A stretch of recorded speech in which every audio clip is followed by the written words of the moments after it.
Welcome to the Upside Down podcast. Today we are talking about the power of books in the home, how reading aloud and surrounding your children with stories and books can shape confidence and curiosity. My guest today is Alicia Rounsavall. She's the director of the Mississippi County Literacy Council.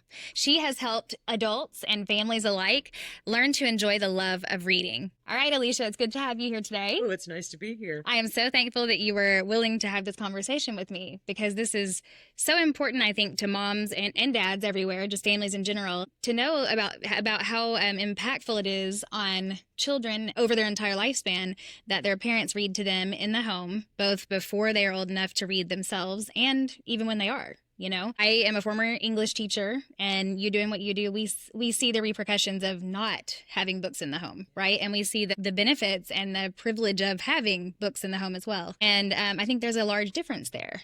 What is your earliest memory of reading as a child? I've been a person that have always asked questions, like lots of questions.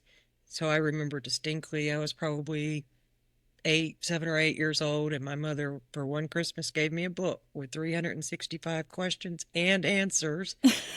And believe it or not, I did read every single. Yeah, I bet you did. I bet you did if you love to read and you're curious. All of the encyclopedias, and it just was a good place to get answers and to get lost. Yeah, absolutely. Do you think that your ability to read kind of fueled the curiosity? Yeah, I'm sure it did.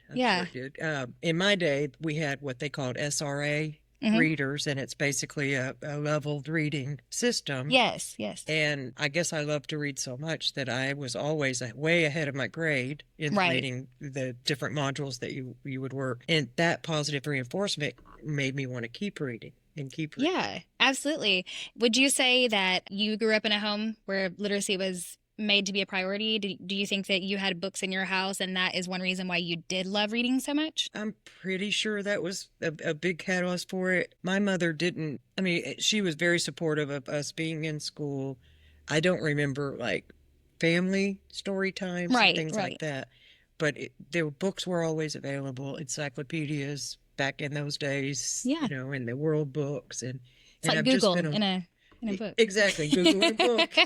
I was so happy when they came out with Google for real. Yeah. I don't know I kind of remember a little bit of what it was like before we had like the Ask Jeeves and then Google, but like I don't really know life without it. And then now they have AI. It's unfair. Why do you think that books hold such a special place in our homes? They do become treasured possessions, don't they? Yeah, some of them, especially some certain books I think do. Yes. I think if they were from family story time, I think that there are a lot of memories and a lot of that bonding that happens when you're reading those specific books. Yeah. For me, I have some books that I had read to my children when they were much younger, but I don't know. When I I won't throw a book away. No, that's a sin. Yes, it is. It's very hard not to. It's very hard to keep keeping them and not have room for them. Yeah. But I just can't throw them away. I'm like that too. It's really hard for me to get rid of, especially books that I love. I might want to read it again. Yeah, like I might want to go through that again. Or give it to somebody. I don't know. If you could describe your relationship with books in one word, what would it be? A sponge. I like that, a sponge. Yeah, because we really do just absorb. I think your level of, I don't want to say intelligence, but your ability to think and make an opinion of your own is largely based on your ability to read and to interpret the information that's put in front of you. Exactly. Yeah, so I like that a lot. I really like that. I didn't expect that word. It reminds me of Zeke. He's a little sponge, man. Anything he hears, reads, sees, he remembers everything. Well, the key to that is to remain teachable. Absolutely. Yeah. Let's hope he does. He will. Why do you think, why is it that literacy actually does start long before school starts? I believe it starts in the womb, depending on the parent. Okay. Yeah. And I've heard, you should sing when you're pregnant, or you should talk a lot when or you should read a book even out loud. I know that they say to do that. Why? I think that helps. I think it's the rhythm. Yeah. And the language, the more formal type language from that than they would get from just a normal. Like not so conversational. Right. Yeah. Not as much conversational. Like with the Dolly Parton Imagination Library. I love that. Yeah. It's from 0 to 5 years old. Absolutely. Yeah. And her premise is that, start them then. Start them that young. Because then, there's bonding happening, the Is it oxytocin? Oxytocin I think that's what it gets is. released, and even as an infant, and as you continue doing that, then you're you're getting the child accustomed to filling in the blank, so to speak. Yeah. And learning how the language actually works. I like that a lot. I didn't expect you to say in the womb, but I can understand why though, because I mean they do say talk to your baby. They do say read to your baby. They say sing, and I think it's more than just them hearing our voice, but it also gets them started on the ebb and flow of conversation and kind of taking in information and then using that and putting it back out in the world. I like that a lot. How do you think parents can make, and this one's kind of hard. I think people think this is hard. Because I've thought it was hard before too. Even as someone who reads to my kid every single night, I read to both my kids every night, or my husband does. He's better at it than I am.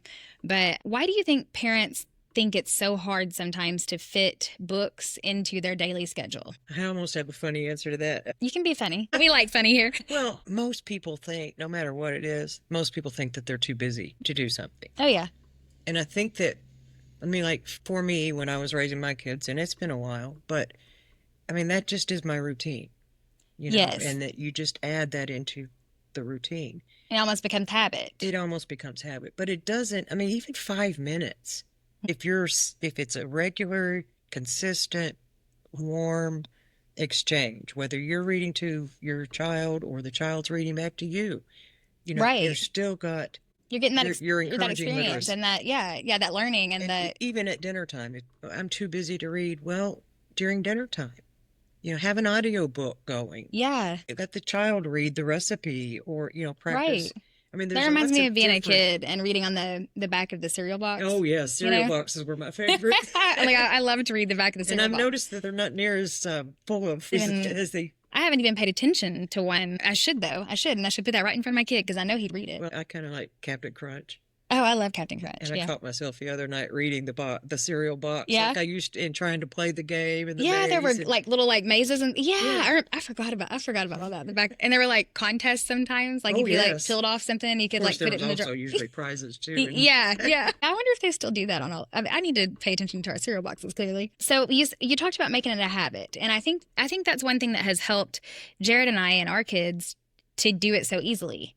So we started with that being part of their bedtime routine from the time that they started sleeping in their own bedrooms, right? Mhm. So we would I'm talking when they were little babies, we would rock them for 2 minutes and then we would read a book, and that would take us those books at that time were like, they take maybe a minute, maybe to read. Maybe 5. And then put them down. And that was what it was. It was rock, book, down to bed. Well, now, they're 4 and 6, and so they share a room, but they go to their bed, they lay in their bed, they say their prayers, and then we read a book together, and then they go to bed. Like the routine has stayed the same. And so it's a routine that not only we just do habitually, but they expect it. Exactly. And they look forward to it. They really do. They just they love story time. I think children appreciate and love that way more than we as the adults think. Even realize, yeah. We might walk away from it. I'm not going to say I never walked away from reading my kids thinking, God, that was a waste of time. Oh yeah, I may have. Sometimes you're just really tired. True. Yeah. But it does so much more for the child. Yeah, I think so. And if you think back, I can think back to being a kid, and like if a teacher, instead of working, if they did like a read aloud for like 20 or 30 minutes after recess, Mm-hmm. it would help us to calm down. So I actually used that a lot whenever I taught school, when I taught 4th grade, because they would still go outside for I recess. did that too as a teacher. Yeah, and it really did help, and it just calmed everybody down. But they looked forward to that time every single day because they really seriously loved, like they just loved soaking in whatever story it was, and they wanted to know what happened next, and and so we always did like a chapter book so that it was something that they looked forward to And they continue. the next day. Yeah, so That's awesome. yeah. What do you think the difference? And this is a kind of a hard question for me, so I'm curious what you think. What do you think the difference between reading to children is and then reading with children? Reading with children would be expecting their input or their watching their reactions and trying to play off of those so Mhm. that they feel like they're involved in the story. Now, it's nice to be read to. Yeah. I mean, there's positives on both sides, because as a child being read to, then you are learning the rhythm and the voice intonations And you say rhythm. That kind of reminded me. You mentioned that in a message that we talked about stuff on Facebook Messenger before we did this, but I never thought about how important it is to incorporate that almost not a song, not sing, almost like a sing-song type of tone in some books, like that Chicka Chicka Boom Boom that Right. Zeke Or was. Dr. Seuss. Yeah, it's almost like you naturally have like a, not a song, I don't know how to, but rhythm. Yeah. Yeah, a flow. And like when things rhyme and all that, and they start to almost, I don't know if it's memorize it. I think they do memorize it to some extent, but Zeke has started to copy that whenever he reads his own books now, and he's only in first grade. So I think that's really cool that he's not only learning how to read, but he's using strategies that we used while reading to him, which shows me that he is not only reading, but he is comprehending. Because if he can make up a rhythm and he knows where, right, and he does it every time, then I think he's almost using that as a strategy to comprehend. And I think that's a really good point, actually. When I heard him reading, yeah, on the video the other night, and when I watched him, I mean, he was perfect with the rhythm. We can't let him see this. And the fluency. His fluency is wonderful. He is, and we're just lucky. He's a very smart kid, and he loves to read. He's not your average kid that doesn't like to read. And that's something I want to touch on here in just a second too. Yeah, for sure, because I've been there in the classroom and stuff. I've taught kids who they just don't want to. They don't want to read, and a lot of that I think does go back to not having books in the home, and it's a disadvantage to them because they see it as a chore or something challenging instead of something fun, and then it becomes a task they have to do and not something they do for leisure. Keeping in mind the specifics, I mean, the majority of our students are over 17 years old. Right. Be willing to say that 85% of them were not raised with books in the home, but with being read to. I mean, they missed out on that whole aspect. And so now at 67 years old, one student, he's never read for leisure. Mm-hmm. Now he wants to. That's amazing. Yes. What you do is really amazing, working with adults on that level, because I could see that being very challenging, convincing an adult who finds, because like adults are harder to teach than kids. They just are. I don't think we grasp things as quickly and as openly as children do. Children are really adaptable for the most part. Much more so. They rebound pretty quick, you know? And adult students come in with a lot of old tapes. Yeah. At school. Then maybe they had really bad, if they didn't read well in school, they probably got very frustrated. Yeah, and they probably have been convinced and then therefore convinced themselves that they can't. Exactly. And that's just... And so part of my job is to convince them to have that confidence. You have to teach them to have confidence to try. In themselves. And the more confident they are, the better readers they become. Right. And so I can see how on that same line, if you're a parent of a young child right now, or if you've got young kids at home, the way that you avoid that situation is you start from the very beginning teaching them, not even just teaching them how to read, but reading with them, doing it all the time, making it a habit so that when they get pictures and make it a fun activity and all that, and it never becomes something that I can or can't do. It becomes something that I love to do. You know what I mean? There's no I can or I can't. There's I like to do this. There's no thought to it. It's just right. And I have to give big credit to my parents, because I remember being a kid. I remember every night before I went to bed, we read a storybook or whatever. And then when I got older, we started like chapter books, and we'd read a chapter, every night until I was really too old. Like I had to read my own books at that point. Like we read until I was a completely well and able reader myself. And then even as a teenager, my mom and I would read the same books and stuff. Like it was always easy for me because I had parents who made it a priority and who understood and had the ability to make it a priority. Yeah.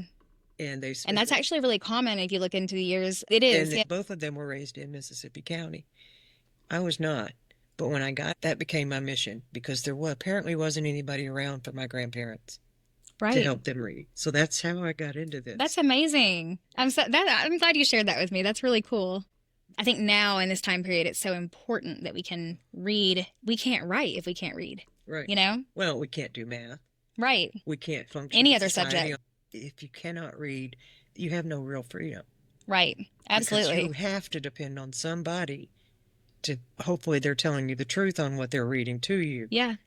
So. And then you have to be able to discern between whether you believe that that's not, that that's true, or if it's not. But then you can't even make that opinion if you can't accurately read. So. Or if you take your child to the doctor and the doctor gives you a prescription. And you have no idea what it is. I mean, that's a lot of things that we work on are helping students learn to read the prescription and the dosage. I wouldn't even think about that. That's such a good point. The way that the amount that we need to use this skill goes way farther than what we, I think, realize, And we as readers take that for granted. Absolutely. I had no idea there were people that could not read.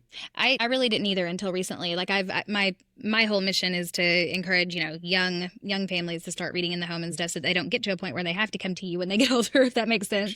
Although I would be so glad for them for people to see you, Oh, I would too, but I would just as soon get myself worked out of a job. Right, right. Because that's your mission here, While that's been my passion, I haven't really thought about what it looks like on the other side of it. And the fact that there are so many adults and so many young people that, are out in the world and I don't know how they function on a day-to-day basis. 1 in 4 people in Mississippi County either cannot read or does not speak English. Wow. 1 in 4. 1 in 4. And there's that's a large number. It's 44,000 population. Wow. So. Wow, that's a huge. I did not know that. Yeah, that's crazy. That is shocking, honestly. I mean, it's not just Mississippi County. But that's everywhere, probably, especially in Arkansas. It's in the state. Yeah. Well, then we're on a good mission here. Yes, we are. Yes, we are. What are your favorite ways to build a home library on a budget? And this is important because everything's more expensive than it should be right now. But books are becoming increasingly more expensive, or some of them are not even available in like print form anymore. And I think it's really important that kids do have books in front of them in their hands, not necessarily just always on a screen, because sometimes they may not realize that that's the difference in a screen and a physical book. And I think that's important, that skill of turning pages and knowing what direction to go in. Yeah. And so books can be expensive and sometimes kind of hard to attain, sort of. So what are some of your suggestions on building a home library on a budget? Okay. I've already mentioned Dolly Parton's Imagination. Yes, and we take part in that for sure. And I will be linking that in this video show notes and in the podcast show notes. The Dolly Parton Imagination Library, if you don't know about it, is absolutely amazing. It's a free book every single month for every single child in your family, and it is tailored to their age. So starting at 0. It's amazing. My kids have gotten books ever since before they were born, and it's funny because they're 4 and 6, so they get a different book each month because it's tailored to the 4-year-old and the 6-year-old. So it's really amazing. But so the Dolly Parton Imagination Library, we will link that. But absolutely. Any of the little free libraries that you may see? Yes, I forgot about those. Is there one here in town outside the library? I think so. I think there is too. I think there are more in Blytheville, 2 in Osceola. Okay. But I mean, I'm pretty sure there is one here in right. And if you think about that, not even just the little free library, but libraries in general. If you have a library in your city or somewhere that close to you, typically library memberships are.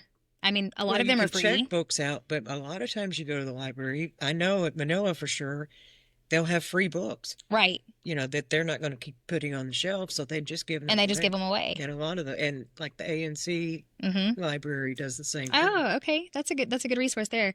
I know I was at Goodwill the other day, and they actually had quite a few books at Goodwill for like 25 cents. So you can really get a good deal on books at Goodwill too.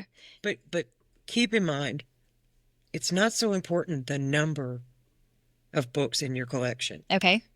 As much as it's important that the books that are in your collection become well loved and are being read. Worn, okay, being used, that makes sense. I like that. So maybe the focus shouldn't be so much on building a library, but having books that you can go to time and time again that your children enjoy. Right. So the focus is on quality, not quantity here. I would say that. Absolutely. I think that's cool. And not to mention, we have to go back to the fact that you can read anything. It's not just a book. So exactly. cereal box, recipe cards. Menus, recipe cards. That's a good one. Calendars. You could practice your months and days. Yeah. I think even subtitles on TV shows are good to have. We always turn the subtitles on. And then back to audiobooks. I wanted to mention this earlier. I didn't think about that being something that we would talk about here, but it kind of makes me laugh because we always play the Harry Potter series on the way to the beach when we go because it makes the car stay quiet. And I've never thought much, but my kids do sit back there and they just listen and they've learned the story and they've already loved to learn Harry Potter and they're only, like I said, 4 and 6. And so I think it's a cool way to introduce your kids to characters that you love and stories that you love that they're not necessarily developmentally ready for reading actually yet, but they can listen. And I think they do benefit from that. And at the same time, they're not reading it. I agree with that. And I've not always been a proponent for audiobooks, but in the absence of books, I would definitely. Absolutely. Or on a trip. Yeah. Because they're hearing the story, they're hearing the progression of the story, they're hearing the rhythms. Yeah. I wouldn't exclude anything. Right. Yeah, I like that a lot. I like that. You've given me some really good ideas even for myself to take home. So how about, what do you think the importance of stories that spark connection or confidence? How important is that versus Okay, well, I was going to say versus like a book about farts, for example. So my kids have this awful book. Okay, it's all about farts. And I was going to say it's really dumb, but then again, I guess it sparks connection because it gets us all laughing together. You Right. know? So the importance of stories that spark connection and confidence versus maybe informational text. Is there a difference there for small children, you think? Do you think that one of them is more effective for young children? Probably. I think that the ones that would spark the connection, or where they could possibly see their lives into that.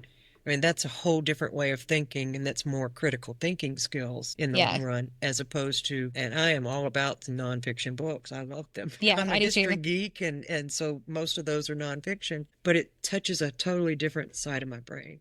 I think it also teaches them probably to start to develop interests in things.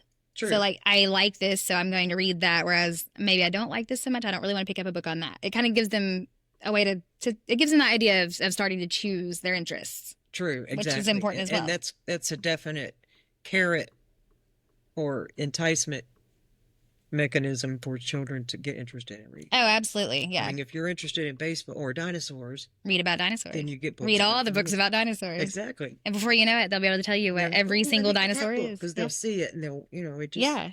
Yeah, just might let be a them little read bit what they more want to read. helpful than, here, read this encyclopedia. Oh, absolutely. I think even Zeke would be like, I think even Zeke would be like, no, this is terrible, Mom. There's no pictures. If parents could do one small thing this week to spark literacy, what would you recommend? Just one small step, one small thing. Maybe pick up a book themselves and read it. I like that. Kind of gives them well, it's modeling, absolutely. And then I think makes them maybe remember the love for something that maybe they haven't sat down to give time to in a while, or maybe they never have loved a book before, and it's a time for them to learn to love to read as well. Because I think your kids definitely do know if you love to read or not. I think so. I think the enthusiasm just kind of seeps out. Oh, it does. I mean, I remember growing up, and I was always a good reader, and I know my mom read, but see, my mom grew up with a mom that didn't. Her mom didn't read, so yeah. My mom did read, but she wasn't like pushing it. She just loved to. She was. But had I that could natural see act that to she read, loved it. And then as I got older, we would read the same books. Oh, Mom, you got to read this book. Yeah. So I think that enthusiasm. That definitely helps. It helps, I would think. It definitely helped me as a kid whenever my mom wanted to read the same things that I read as a teenager. Yeah. Like, I don't know how she did it. She'd read Twilight. She read the Twilight series with me. I'm pretty sure she might have read the Hunger Games too. Okay. But I look back, and those are great series when you're 15, right. 16. But my mom was a little bit older than me now, and the fact that she had to sit there and tolerate those books and then go to all the movie releases. No, I read every one of the Harry Potter series with my son. Oh yeah, hey, I've read those so many times. They're classics at this point. Those are. Well, I'm gonna say I only read through them once each, but he's read them probably 4 or 5 times each. Oh wow, hey, I'm on the same level as him though. There, we just it's always going. To see how, I mean, with my youngest son, I was a natural consequences mom. You do this, I do this. You know what I mean? Well, he had gotten himself in trouble at school, and I had taken his TV, and I had taken this. And the only thing left to take were his books. No. And it's like, how do I love to read. How do I take my kids' books away? What I had to do was take every book away except for school books. Well, I mean, he still had stuff to read. He did. Yeah. I mean, you weren't a terrible mom. He still had something to read. Well, yeah. Well, made sure he could read the school books. Oh, that's funny. That reminds me of the next episode that I'm doing, like a solo episode that's coming up soon, is that it's okay to not always gentle parent. Because gentle parenting is such a movement right now, especially with millennials and people my age. And I wouldn't say that I'm a gentle parent. So I'm gonna give some solidarity to all those other moms out there that just do not claim themselves to be gentle parents. I don't think anyone would have ever described me as a gentle parent. I don't know. My kids are not gentle children, so I can't gentle parent, What is a children's book that you think every family should own? That's a hard one. That's a very hard one, and I really tried to come up with just one. Oh, you can come up with more than one. That's okay. But I could, number one, I'm horrible with titles. Yeah, okay. Yeah. And proper, I mean... especially when you read so many books. I'm always just like, that one book about this or that, I mean, like The Diary of Anne Frank really. Oh, yeah. Really. That's a powerful one. Me as a kid. I read that in middle school, I think, or maybe upper elementary, maybe. Maybe. I don't remember when, but I still remember the story. That was impactful for sure. I mean, so I have a favorite book, but it is way above. I mean, it would be more like a junior high or high school student level, but it's called The Book Thief. I love The Book Thief. Did you read it? Love it. Yes, I have absolutely. recommended that to so many families with like middle school age kids that are good readers. Yeah. I mean, so, and I was a secondary ed teacher, not elementary. Yeah. So it's real hard for me to know. I mean, Curious George, Curious George is good. Yeah. My kids love or Curious George. Clifford the Big Red Dog. Oh, Clifford. We love Clifford too. I love See, Clifford, I'm giving especially my when I was a age kid. here because No, we actually do have those. We have Clifford books and we have Curious George books. And one of my favorites, the one that Zeke was reading the other day, was the Chicka Chicka Boom Boom, because it does teach. It's rhyming. It's rhythm. It's pacing, and it's the alphabet as well. And then I guess another one that I would say, if I had to pick one, would be for like the kindergarten age kids and up. I would go with anything by Ryan T. Higgins. I don't know if you know who he is, but he writes these amazing stories about, like, my favorite is called We Don't Eat Our Classmates. It's really good for kids going into school because it's about this dinosaur named Penelope Rex. And she's going to school with all these humans and she just wants to eat them. And so she does. And then she gets in trouble and she has to, spit them out. And anyway, she, in the end, she gets a taste of what it's like to be bit.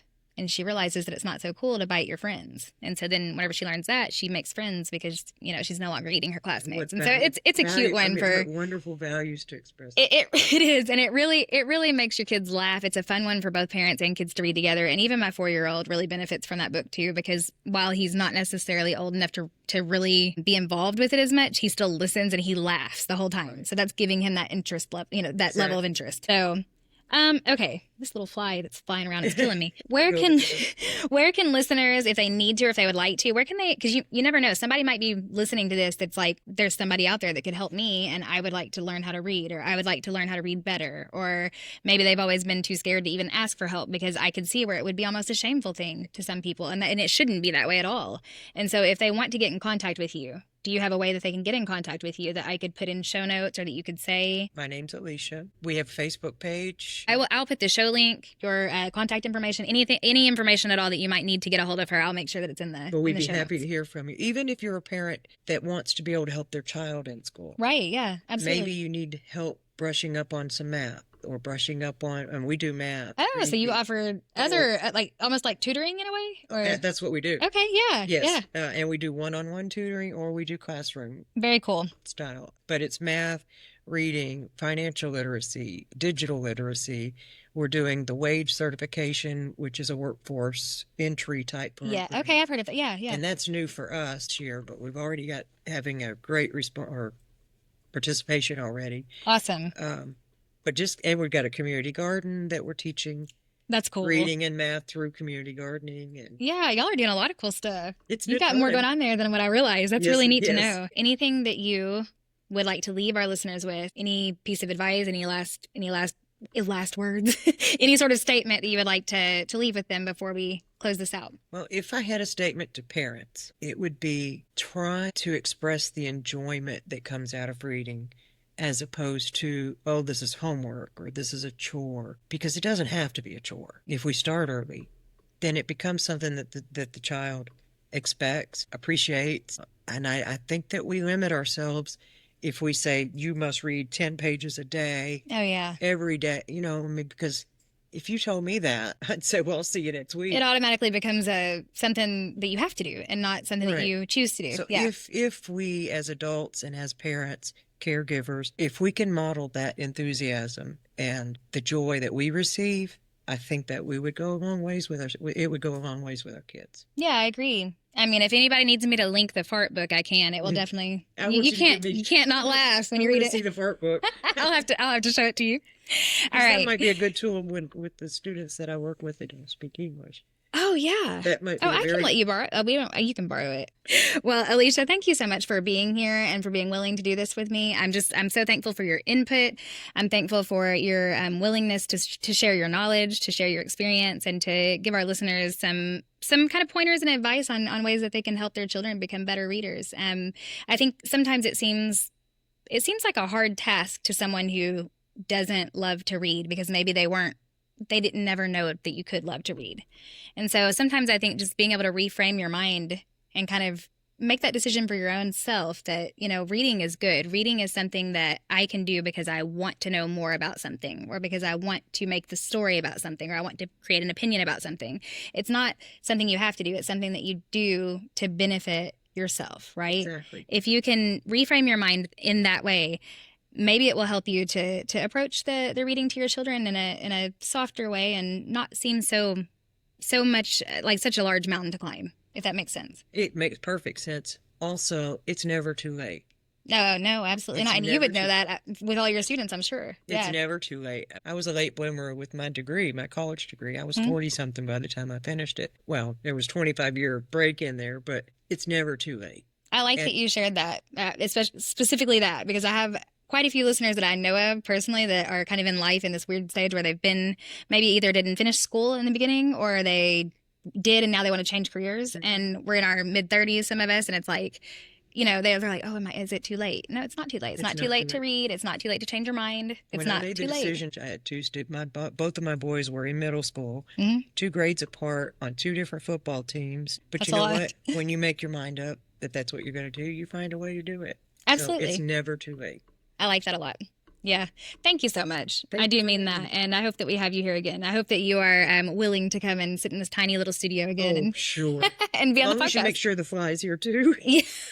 At this point, he should have a name. Okay. Thank you so much, guys, for tuning in today. And please feel free to reach out to Alicia, or you can reach out to me and I'll make sure that you get into contact with her as well if you need anything at all when it comes to the resources that she can help you with. And we'll see you all next week on the Upside Down Podcast.